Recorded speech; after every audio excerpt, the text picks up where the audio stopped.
But it ain't about how hard you hit. It's about how hard you can get hit and keep moving forward. How much you can take and keep moving forward. That's how winning is done. That's right, Rock. That is how winning is done. And again, this is Tim with the Online Big Blue, bringing you the best of New York Giants sports talk and entertainment. If those who do not know, tickets are now available for the Giants training camps, for the Fan Fest, for all that fun stuff. Go on Giants.com and go under the Giants.com training camp, and you get those tickets.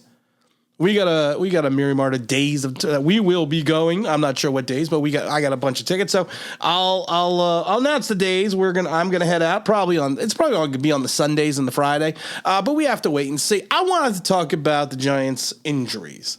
I want to talk about not just 2021, but going into 2022. For the last couple of years now, we have faced a plethora of injuries. We've had more injuries that you could possibly count on one hand, and they always seem to come at the most inopportune time. Because you know what? We are not. I'm a karate man, all right? Karate man bruise on the inside. We don't bruise on the inside. We bruise on the outside as New York Giants and also New York Giants fans. And you have to take a look and you have to have concerns about some of the holes on this roster that are going to be manned or potentially manned by people coming back from injuries. The first person that come right to mind is Blake Martinez.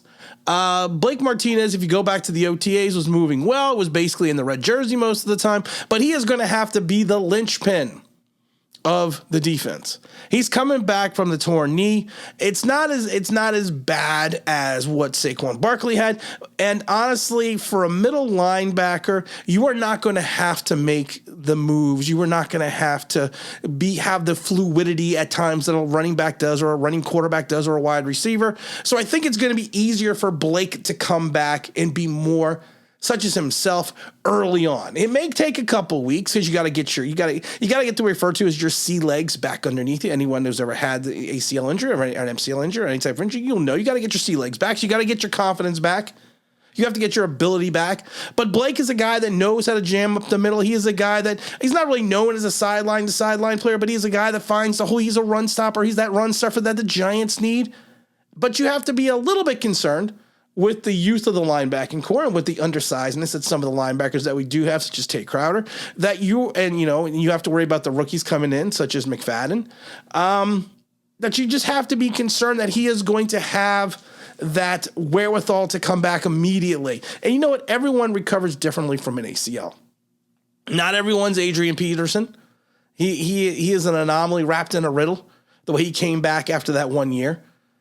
So you have to hope. You hope and I'll worry, you try and I'll plan. We'll do what's necessary because even a miracle needs a hand. We have to just hope that he can fill in that spot. Then you have to look at the offensive line real quick. You have poor Nick Gates. Nick Gates has had multiple surgeries on that lower leg. I think he had 7 so far. Horrific injury. I think he was finally going to come into his own playing the guard position after he played a year out of place at center. But he probably looks like he is not going to come back, which is going to always, of course, open up the offensive line. And you open up the offensive line into John Feliciano. Now, you got to remember, John's been hurt the last 2 seasons and only has 300-plus career snaps at center.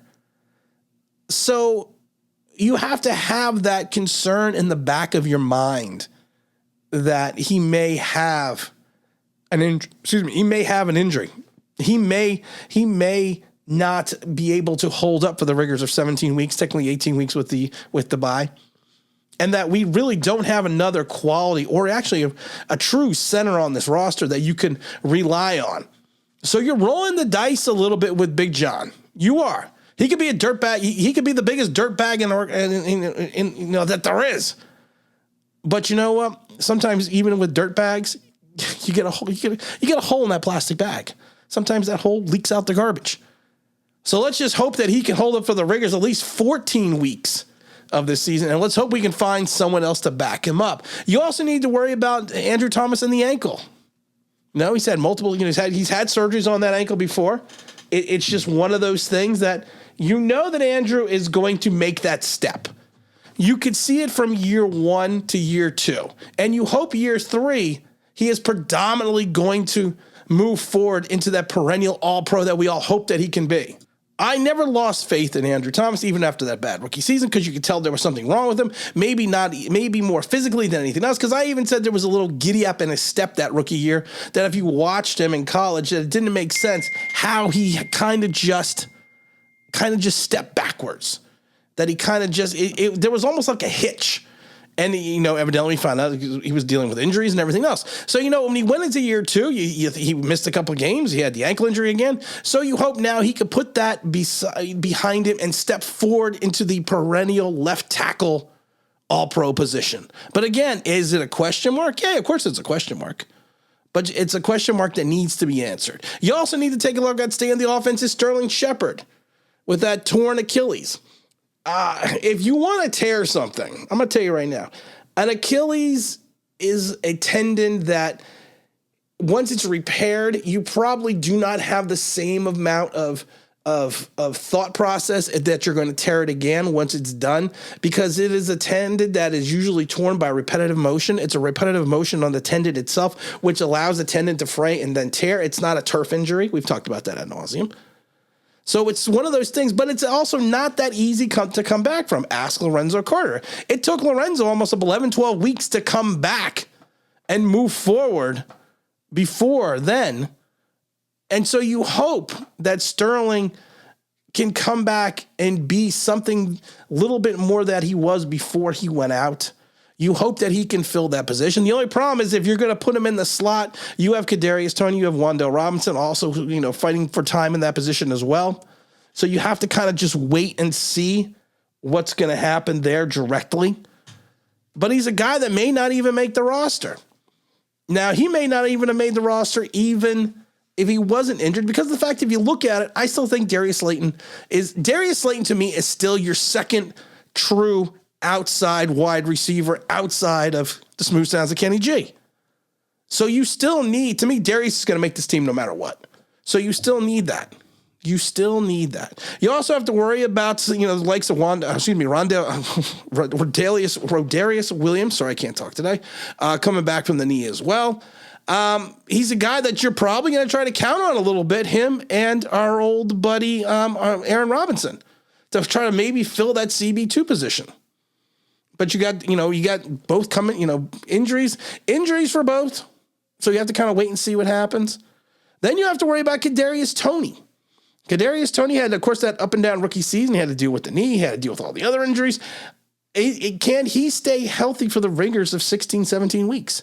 I would think with Kadarius Toney, you're going to need him at least for 14 weeks. Minimum. So you figure he could minimally miss 3 games. But I just don't. I don't get that warm, fuzzy feeling with Kadarius that he is going to be fully available week in, week out. He seems like a guy, if you go by his rookie year, gets nicked up. And there's always those guys that get nicked up but still play, and they play at a high level. But there's also those guys that you get nicked a little bit. Your competitive level goes down. And honestly, that's kind of what we saw out of Kadarius Toney. I think that's why they ran out in some ways and got Wan'Dale Robinson. And also, you have to worry about Matt from Connecticut. Matt from Connecticut going into this is Matt's big camp. This is his big chance. This is a big camp. This is his big thing. He's got the knee. He's got the back. He's got all these other issues that have been haunting him. And now he's going to have to finally turn it around. I loved it. I said it before that he was going to take at least 3 to 4 seasons before he would even be a competent starter, and people laughed at me. And they're like, well, look at his frame, look at his size. Yeah, but you know what the problem is? His body frame, if you look at it, you knew that he was not going to be able to put on the weight that was going to be necessary to play a tackle position. You just knew it. You could just see it. Some people have a body type and a body frame that you can look at and say they're probably not going to be able to add the weight necessary. And like I said, and I think that is the biggest worry, because he tried. He became a mammoth man. He became ripped. And look what happened. He hurt his back and then his knee. So he's another guy that's going to have to deal with the injury question. You have to hope that at the end of the day, we have exercised the ghost of the injury past. That we are going to run a camp that is going to be proper in regards to helping maintain not only a competitive balance in regards to being able to go out there and compete and keep players healthy and on the field, but we need to gain a competitive balance in the fact that we not only need to keep people healthy, but we need to keep them moving forward in reference to increasing their ability, to helping them turn around and be making them better players week in, week out, because we have a very young roster. And before people say, well, you forgot one vital injury, that's going to be Daniel Jones. Of course, we can't forget Daniel Jones, who has been injured multitudes of times in multiple seasons, has yet to have the capability of playing a full season. Can he come back from injuries? Can he come back and make something different, make something fun happen? Who knows? He's going to have to for his sake, because of the fact that he doesn't have a contract next season, that he'll have to potentially go into free agency, have to worry about the franchise tag. And honestly, I've said this a million times before, and people are like, well, you're changing your tone on Daniel Jones. No, I'm not. We win and we will lose with Daniel Jones this year. That's just the way it is. And you know what? Either he is going to be a linchpin for this team, or he's going to be an injury-prone anchor and a turnover machine, and we're going to have to rely on Tyrod Taylor. Now, listen, I am much happier to have Tyrod Taylor on this roster than any backup we've had the last couple of years, but I'm also not comfortable rolling him out there 12, 14 times a year this season, or 12, 14 games. You're going to have to ride with Daniel Jones. So can Daniel Jones find the consistency and find the ability to stay on the field? We're potentially going to have an announcement next week on a live stream on Wednesday about the August 21st preseason game. If everything works out, we will have that live stream at 4 p.m. and make the big announcement. I'll give more details as it comes. And don't forget, like I said, the tickets for the Giants training camp has gone up. They are free tickets. You go to Giants.com and just click on the training camp. You can you can fill out the information and get those tickets. Hopefully they're still available.